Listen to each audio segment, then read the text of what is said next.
Good morning students, myself Isha. So in this video we have studied about delegation of authority, its meaning and advantages and barriers we will discuss in the next video. So it is a unit number 9 of Principles of Management book, that is BCom first year and first semester. So let's start. First, meaning of delegation of authority. Delegation of authority is the process of entrusting responsibility and authority and creating accountability of the person to whom work or responsibility has been handed over.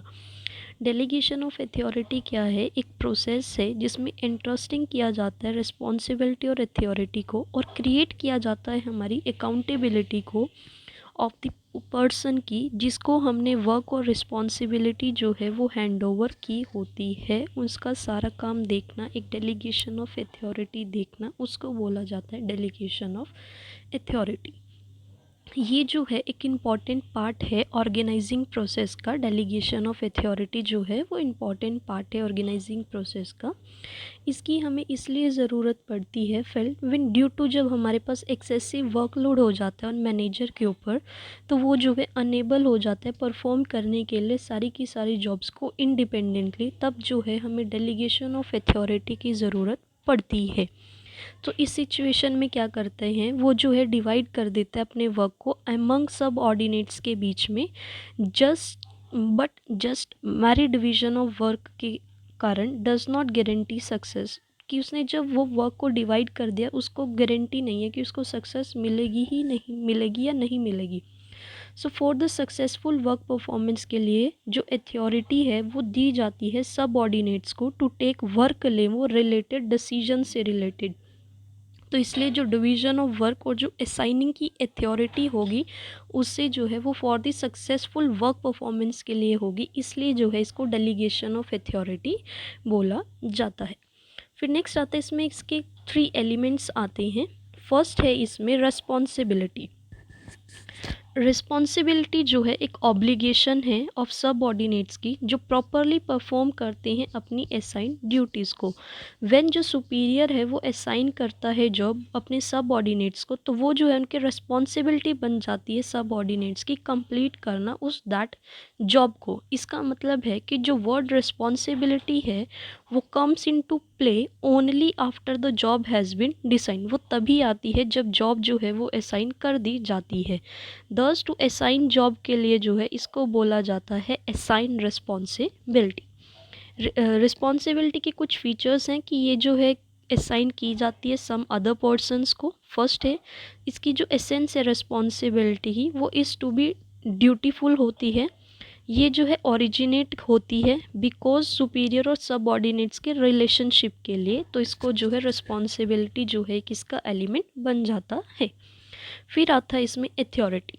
Authority का मतलब होता है power to take decision, कि power देना सब ordinates को decision लेने की। डिसीजन जो है वो रिलेट करता है मेरा कि मुझे कैसे अपने रिसोर्सेज को यूज़ करना है, एंड टू डू और नॉट टू डू समथिंग, और मुझे क्या करना है और क्या नहीं करना, उस चीज़ का एक डिसीजन लेना, वो पावर जो है अपने सब ऑर्डिनेट्स को देना, उसको बोला जाता है अथॉरिटी।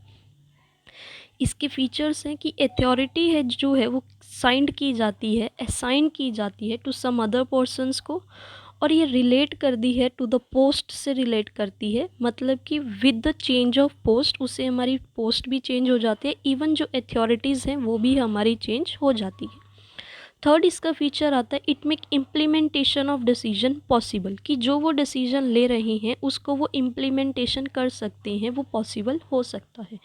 और जो अथॉरिटी है वो की होती है टू मैनेजीरियल जॉब के लिए, बिकॉज जो पोस्ट है विदाउट अथॉरिटी जो है वो कैन नॉट बी जो है मैनेजीरियल पोस्ट नहीं हो सकती। सो ये था अथॉरिटी। लास्ट आता है इसमें अकाउंटेबिलिटी। अकाउंटेबिलिटी का मतलब होता है answerability of the subordinate. Answerability देना सबऑर्डिनेट्स अपने सुपीरियर को उसकी वर्क परफॉर्मेंस से रिलेटेड। इन अदर वर्ड्स जब सुपीरियर जो है वो असाइन करता है जॉब या वर्क या फिर रिस्पॉन्सिबिलिटी देता है अपने सबऑर्डिनेट्स को, साइमल्टेनियसली जो है वो उसके साथ साथ उसको अथॉरिटी भी दे रहा है, विच मेक वर्कर्स जो हैं उसके लिए जो है या फिर सबऑर्डिनेट्स जो हैं वो अकाउंटेबल हो जाते हैं सुपीरियर के लिए अपनी वर्क परफॉर्मेंस के लिए। बेसिकली जब मैं मैनेजर हूँ या मैं सुपीरियर हूँ, मैंने अपने लोअर लेवल के नीचे या मेरे वर्कर्स या मेरे सबऑर्डिनेट्स को मैंने वर्क डिवाइड दे दिया, तो मैंने जिनको वर्क दिया है मेरे सबऑर्डिनेट्स को या फिर मेरे वर्कर्स को, वो जो है मुझे आंसरेबल हो जाएंगे उस वर्क को बताने के लिए कि मेरी वर्क परफॉर्मेंस क्या है। तो उसको इसमें बोला जाता है अकाउंटेबिलिटी। इसके फीचर्स हैं, अकाउंटेबिलिटी जो है वो डेलीगेट नहीं की जाती सम अदर पर्सनस को। सेकंड आता है इसका, it is only towards the delegator, ये सिर्फ डेलीगेटर के टूवर्ड्स होती हैं। जो इसका बेस होता है वो सुपीरियर सबऑर्डिनेट्स का रिलेशनशिप होता है और ये ओरिजिनेट होती है because of delegation of authority के कारण। तो ये थे इसके 3 एलिमेंट्स। आई होप आपको इसके एलिमेंट्स समझ आए होंगे, ईजी हैं। नेक्स्ट आता है कि प्रोसेस क्या है डेलीगेशन ऑफ अथॉरिटी का। फर्स्ट आता है इसमें असाइनिंग रिस्पॉन्सिबिलिटी, कि फर्स्ट स्टेप क्या है डेलीगेशन प्रोसेस में, कि मुझे जो है असाइन करनी है रिस्पॉन्सिबिलिटी, कि कोई भी ऑफिसर जो है वो कैपेबल नहीं है टू द एक्सटेंट कि वो परफॉर्म कर सके सारी की सारी एक्टिविटीज़ को खुद। तो फॉर सक्सेसफुल वर्क परफॉर्मेंस के लिए जो है मैं डिवाइड कर देती हूँ अपनी होल जॉब को। सो इस वे में क्या है, ही कीप्स, वो अपने पास रखता है जो कि क्रिटिकल और क्रूशियल या फिर सिग्निफिकेंट जॉब जो होती है वो खुद करता है, और बाकी जो है वो डेलीगेट कर देता है अपने सबऑर्डिनेट्स को। वाइल जब वो असाइन करता है जॉब को या फिर रिस्पॉन्सिबिलिटी को अपने सबऑर्डिनेट्स के, तो वो उसकी कैपेबिलिटीज़ और उसकी स्किल्स को माइंड में रख के जो है उसको जो जॉब है या फिर जो रिस्पॉन्सिबिलिटी है वो डेलीगेट करता है। तो इसको बोला जाता है असाइनिंग रिस्पॉन्सिबिलिटी। सेकंड आता है इसमें ग्रांटिंग अथॉरिटी, कि सेकंड स्टेप जो है डेलीगेशन प्रोसेस का वो है granting authority for successful work performance के लिए। जब मैंने अपनी असाइनिंग रिस्पॉन्सिबिलिटी जो है वो असाइन कर दी, तो अथॉरिटी जो है सबऑर्डिनेट्स के लिए जो है वो मीनिंगलेस हो जाती है। दस हमें इसकी ऑल नीडेड अथॉरिटी की इसलिए ज़रूरत पड़ती है क्योंकि वो मुझे डेलीगेट करनी पड़ती है फॉर द फुलफिलमेंट करने के लिए अपनी रिस्पॉन्सिबिलिटी को। फॉर एग्ज़ाम्पल, एक चीफ मैनेजर जो है वो डेलीगेट करता है अपनी रिस्पॉन्सिबिलिटी ऑफ परचेज डिपार्टमेंट को कि टू द परचेज मैनेजर के लिए, देन ही गिव्स, वो उसको अथॉरिटी भी दे देता है टू द परचेज मैनेजर को कि वो परचेज कर सकता है raw material, stock, inventory, division of work among अपने सबऑर्डिनेट्स के साथ। तो इसको बोला जाता है ग्रांटिंग अथॉरिटी। फिर इसमें थर्ड आता है इसमें फिक्सिंग अकाउंटेबिलिटी। फिक्सिंग अकाउंटेबिलिटी जो है वो लास्ट स्टेप आता है मेरा डेलीगेशन प्रोसेस का, जो होल्ड करता है सबऑर्डिनेट्स के अकाउंटेबल को, उनकी वर्क परफॉर्मेंस को, कि एवरी सबऑर्डिनेट जो है वो जस्ट जो है वो अकाउंटेबल होता है उस ऑफिसर के लिए जो उसको डेलीगेट करता है अथॉरिटी। किस लिए वो डेलीगेट करता है अथॉरिटी, फॉर द फुलफिलमेंट करने के लिए उस जॉब को या फिर उस रिस्पॉन्सिबिलिटी को। तो अकाउंटेबिलिटी का मतलब होता है justification demanded by the superior for the work performance, कि उसको जस्टिफिकेशन डिमांड करी है उसने, सुपीरियर ने, उस वर्क परफॉर्मेंस के लिए। तो ये थे इसके 3 प्रोसेस कि किस तरह जो है मैं डेलीगेशन ऑफ अथॉरिटी को जो है वो अदर पीपल्स में डेलीगेट कर सकती हूँ। नेक्स्ट आता है इसमें कि क्या क्या एडवांटेजेस हैं डेलीगेशन ऑफ अथॉरिटी की। फर्स्ट आता है इसमें इफेक्टिव मैनेजमेंट। इफ़ेक्टिवनेस का मेन मतलब होता है सक्सेसफुली एकम्प्लिश करना हमारे ऑब्जेक्टिव को। तो डेलीगेशन ऑफ अथॉरिटी जो है वो रिड्यूस कर देता है वर्कलोड ऑफ मैनेजर का। तो मैनेजर जो प्रैक्टिस करता है डेलीगेशन ऑफ अथॉरिटी को, वो डेफिनेटली जो है वो बेटर डिसीजन लेता है मेकर्स के साथ, कि then those managers who do not delegate the authority, जो अपनी अथॉरिटी को डेलीगेट नहीं कर सकते। सो इसलिए जो है जो डेलीगेशन ऑफ अथॉरिटी है वो मेरी मैनेजमेंट को भी जो है वो इम्प्रूव करके रखती है। सेकेंड आता है इसमें एम्प्लॉयज़ की डेवलपमेंट, की जो मेंटल ग्रोथ होती है पर्सनस की, वो यहाँ पर टेक प्लेस लेती है only when he has authority, जब उनके पास अथॉरिटी होती है डिसीजंस लेने की। तो जो process of delegation of authority है वो प्रोवाइड करता है मैनेजर्स को अथॉरिटी, डिसीजन लेने की अथॉरिटी देता है। विद द गिवन अथॉरिटी के साथ जो मैनेजर है वो डिसीजन ले सकता है, कॉन्टिजेंट हो सकता है वो उस सिचुएशन के साथ, not only this but they even जो है वो गाइड और मोटिवेट भी कर सकता है अपने सबऑर्डिनेट्स को। तो इस तरह से जो है इन फ्यूचर में जो है वो जो है ज़्यादा बिकम जो मोर एबल हो जाएंगे टू टेक एक्स्ट्रा रिस्पॉन्सिबिलिटी के लिए।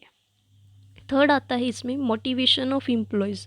इसमें क्या है कि जो बहुत मेरी अथॉरिटी और जो रिस्पॉन्सिबिलिटीज़ है वो डेलीगेट की जाती है सबऑर्डिनेट्स को।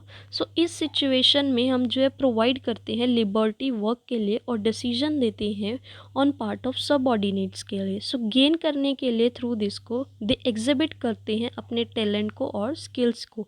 सो विद बेटर परफॉर्मेंस के साथ जो सबऑर्डिनेट्स जो होते हैं वो क्रिएट करती हैं नीच फॉर देमसेल्व्स के लिए in the organisation. So consequently they get job satisfaction उनको मिलता है और वो मोटिवेट फील करते हैं ताकि वो परफॉर्म कर सके बेटर। फिर इसमें फोर्थ आता है फैसिलिटेशन ऑफ ग्रोथ। जो डेलीगेशन ऑफ अथॉरिटी होती है वो डेवलप नहीं करती ओनली वन पर्सन को या फिर डिवीजन को, बट वो फैसिलिटीज़ देती है डेवलपमेंट ऑफ ऑर्गेनाइजेशन को एज अ होल। तो वो जो है एक बेटर यूटिलाइजेशन ऑफ रिसोर्सेज हो जाता है थ्रू डिवीजन ऑफ वर्क के साथ। सो इसका जो रिज़ल्ट आता है उससे जो प्रॉफिट्स होते हैं मेरे वो इंक्रीज़ हो जाते हैं और मैनेजर जो है वो एज वेल एज सबऑर्डिनेट्स जो हैं वो फील करने लगते हैं motivate. So with this situation के साथ तो ऑर्गेनाइजेशन की एफिशिएंसी, मोटिवेशन और सेटिस्फेक्शन जो है वो एक मैक्सिमम पीक पर चली जाती है अपने, जिससे जो टीम है वो ऑलरेडी जो है वो एग्जिस्टेंस हो जाती है ऑर्गेनाइजेशन में और वो कभी भी श्रिंक नहीं होती अपने रिस्पॉन्सिबिलिटीज़ को लेके। बिकॉज किसके कारण? बिकॉज डेलीगेशन ऑफ अथॉरिटी के कारण। फिफ्थ पॉइंट आता है इसमें बेसिस ऑफ मैनेजमेंट हायरार्ची कि मैनेजमेंट हायरार्ची जो है वो इनएविटेबल है रन करने के लिए बिजनेस ऑर्गेनाइजेशन को successfully. So only because of this hierarchy से जो सुपीरियर और जो सबऑर्डिनेट्स हैं वो कांटेक्ट में आते हैं विद ईच अदर के और वो अपॉर्चुनिटी देते हैं अंडरस्टैंड करने के लिए वन अनदर को। दस जो हायरार्ची है वो एस्टैब्लिश हो जाती है through the process of delegation of authority के साथ। सो अंडर दिस जो अथॉरिटी होती है वो फ्लो करती है टॉप लेवल से बॉटम लेवल से। तो इसका जो रिजल्ट आता है जो सीनियर और जो सबऑर्डिनेट्स हैं उनके बीच में लिंक जो है वो एस्टेब्लिश हो जाता है फ्रॉम टॉप से लेके बॉटम लेवल तक। फिर इसमें सिक्स पॉइंट आता है इसमें बेटर कोऑर्डिनेशन कि जो डेलीगेशन ऑफ अथॉरिटी है वो एक प्रोसेस है जो एस्टैब्लिश करती है रिलेशन अमंग रिस्पॉन्सिबिलिटीज़ के बीच में, अथॉरिटी के बीच में, अकाउंटेबिलिटी के बीच में। सो थ्रू दिस जो एम्प्लॉयज़ है उनको क्लैरिफिकेशन मिल जाती है with regard of their power की, ड्यूटीज़ की और उनकी अकाउंटेबिलिटी क्या है उनकी वर्क परफॉर्मेंस को लेके। दस जो है ये क्लियर पिक्चर हो जाती है, इस डेलिनेटेड किया जाता है फॉर ऑल दी जॉब्स जो परफॉर्म की जाती हैं एट वेरियस लेवल पर, जो कि ऑटोमेटिकली जो है वो एस्टेब्लिश करती हैं बेटर कोऑर्डिनेशन को। तो जो एडवांटेज होता है दिस का वो होता है कि दैट नाइदर ना तो डुप्लीकेसी होती है ना ही ओवरलैपिंग होती है वर्क को लेके जो उनको दिया जाता है। सेवेंथ आता है leads to quick and better decision कि जो डिसीजंस हैं वो बाय डेलीगेट किए जाते हैं, जो टेक लिए जाते हैं not only eight top hierarchy के लिए but all levels of management के लिए भी इसका जो लेड करता है, इसे क्विक डिसीजन आता है। सो ऑल सबऑर्डिनेट्स जो हैं वो फुली नोन जानते हैं अपनी प्रॉब्लम्स को ऑफ देयर फील्ड की और जो वो नॉलेज है वो हेल्प करती है उनकी गुड डिसीजंस लेने में। लास्ट आता है इसका कॉन्टीन्यूटी इन ऑर्गेनाइजेशन कि बिकॉज डेलीगेशन ऑफ अथॉरिटी के कारण जो सबऑर्डिनेट्स हैं वो कंटिन्यू करते हैं इंफॉर्मेशन लेना अबाउट एक्टिविटीज़ से रिलेटेड अपने सुपीरियर से। सो इफ़ सम सुपीरियर जो है वो लीव कर देता है कंसर्न को और वो प्रमोट कर देता है टू सम हायर रैंक के लिए, या फिर जो सबऑर्डिनेट है वो इजीली जो है वो अपॉइंट कर सकता है अपने प्लेस पर। सो दस जो कंटिन्यूटी होती है ऑर्गेनाइजेशन में वो मेंटेन रहती है और जो वर्क परफॉर्मेंस होती है वो भी जो है और इफ़ेक्टिवली जो है उभर कर आती है। सो ये थे इसके एट एडवांटेजेस। एक बार दोबारा से हम ओवरव्यू कर लेते हैं। हमने इसमें डेलीगेशन ऑफ अथॉरिटी पढ़ा कि जब मैं अपनी अथॉरिटी, अपनी रिस्पॉन्सिबिलिटी जो है वो अपने सबऑर्डिनेट्स को दे देती हूँ, वर्क का डिवीज़न कर देती हूँ, उसको बोला जाता है डेलीगेशन ऑफ अथॉरिटी। फिर इसके थ्री एलिमेंट्स है रिस्पॉन्सिबिलिटी, अथॉरिटी एंड अकाउंटेबिलिटी। फिर इसका प्रोसेस भी सेम ही है, असाइन करना रिस्पॉन्सिबिलिटी को, ग्रांट करना अथॉरिटी को और फिक्स करना अकाउंटेबिलिटी को। अकाउंटेबिलिटी मतलब आंसरेबिलिटी देना सुपीरियर को उनकी वर्क परफॉर्मेंस से रिलेटेड। फिर उसके 7-8 एडवांटेजेस थे। सो आई होप आपको ये समझ आया होगा। If you like it then please subscribe my channel, like comment and share. Thank you.